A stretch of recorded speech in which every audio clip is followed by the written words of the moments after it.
I've played this game 3 times now, and every time you show up and compete in Survivor, inevitably you learn a little bit about yourself.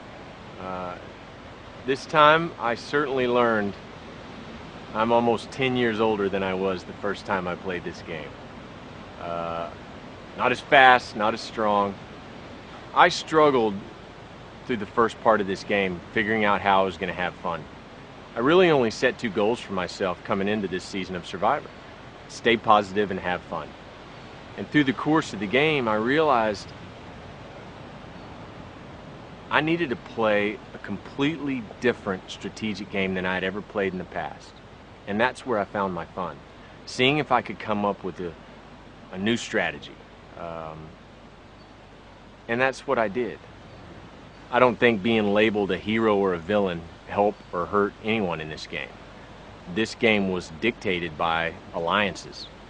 And if you were in a good alliance and had the numbers, you're going to succeed. If you're not, you weren't, and you're sitting on the bench. In heroes versus villains, in this season, you're dealing with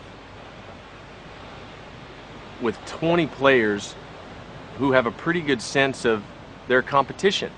We've all seen each other play. So it would be difficult to come into this game and play the same stereotypical game that you played the last time. And so for me, in Australia, making it to the end, I made it to the end by dominating in the challenges. Well, clearly I didn't do that this time. Part of that was because I'm older and slower, and part of that was by design. I knew in order to succeed in this game, I would have to change it up, and I would have to implement a strategy that I'd never done before.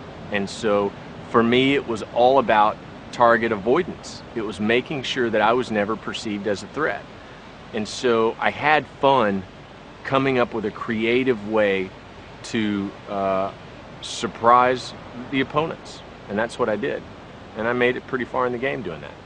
Everybody gets something out of this game. And if you pay attention, you can get something really rewarding and really positive out of it, other than the $1 million. Yeah, we're all fighting to win the game, but it's really not about the money.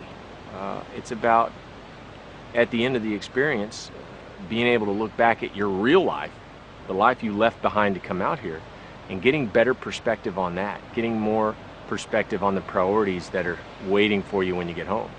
That's what you get out of this game. I had 3 completely different experiences playing this game. The first time, I made it all the way to the end. Didn't get my torch snuffed out. The second time, I got blindsided. And this time, I knew I was getting eliminated. And I gotta tell you, it's a lot easier to deal with Probst snuffing your torch out when you know it's coming. Because you have all day to get yourself in the headspace of, this game's coming to a close. It allows you to really wrap it all into perspective, and appreciate the highs and reflect on the lows.